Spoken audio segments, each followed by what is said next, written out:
Guys, what's up? What's up? Market update. Let's start off with S&P 500. And like I told you guys, I said that the market opened happy. You can clearly see how Friday went up closing right here on this green cushion, which is what you want to indicate to go for a rally. And not just that, the first 2 hours you can see a strong push up, letting us know that the market's happy. No tweets, no tariff bullshit, the market's happy. Monday, I said either tonight, depending on how we're looking around this time, because we close at the S&P closed at 4 candle at 2 o'clock. From 11:45, no,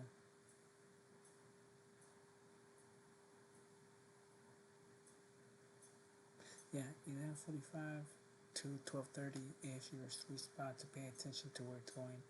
It's clearly telling you where it's going. So most likely, so we close at 2, so we need to hold there by, I said 11:45 to 12:30. So we need to hold this, and that way 12:1 we can be up here close either in here at 2 or out here. Or either we'll peak, start going down, or we'll close here by 2 in the morning. Then either we're gonna create a new all-time high, come back down, and be stuck in here by 5 in the morning and just wait for the market. Um, but yeah, the market's gonna be happy tomorrow. You can clearly tell when it opened. If not, the market would have fell right away, just bullshit here with low prices. But the fact that it held, especially during this time, the market's really happy. So tomorrow we're probably gonna be stuck in this range right here from 6,283 onto this area, and most likely this upper region. You go next. Let me see. We have my indicators. Oh, we have a big move happening. So right here, when you see these three go below this white line, it's like a rubber band. One of them is gonna shoot up, and you can clearly see what's happening right now. Blue one indicates that there's a rally movement going up. Orange one indicates there's a downward movement going up, and the red one indicates to the volume. When this happens, when you have all three of them stretching out, it's like a rubber band, and they finally snap and they go flying.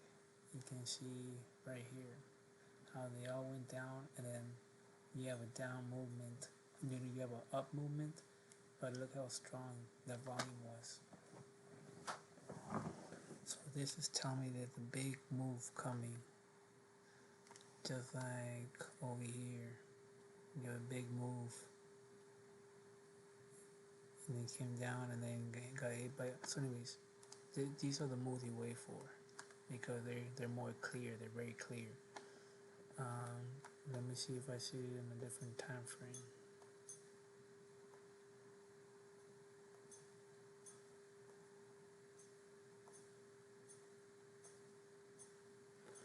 You kind of see it here forming up. And you most likely you see down movement weak. You see volume kind of weak, and you see upward movement kind of neutral on the weekly.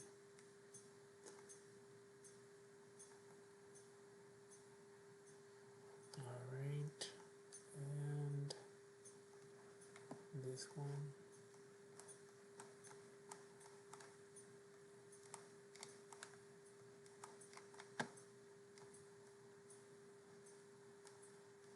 So right here, when this goes below this, that means the market's going down. When it's above it, it means we have an upward movement.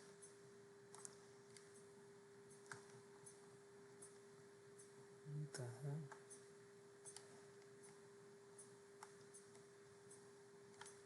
Oh, we're down there. That's why I still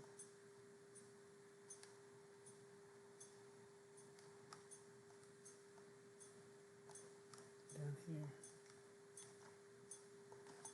And then what this is telling me here is that we look how we were stuck here in this region for a long time.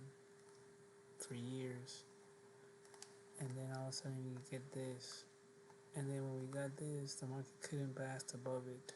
It would just get below it, right? We get a peak in this area, and then the market would drop all through these 4 years. All of a sudden, you see this move, and it's hovering above it, just like regular charts, graph, candles.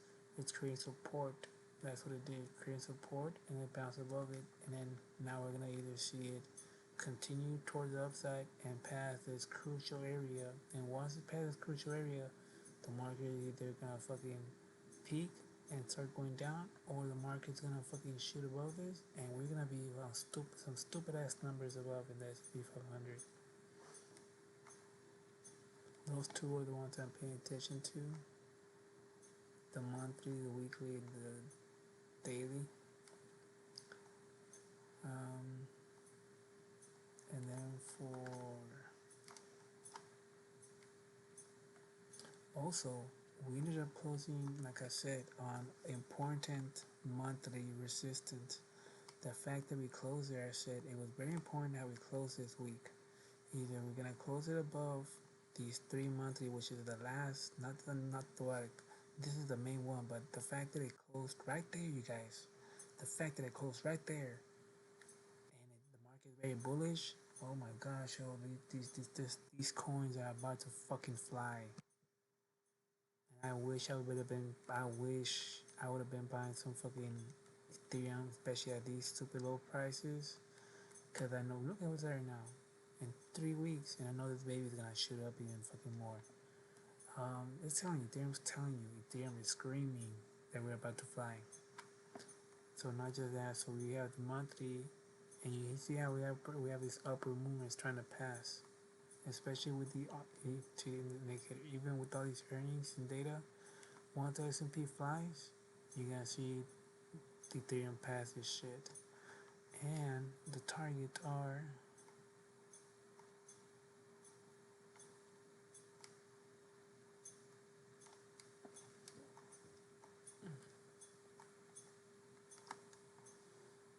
The next target is 3,000. 3912.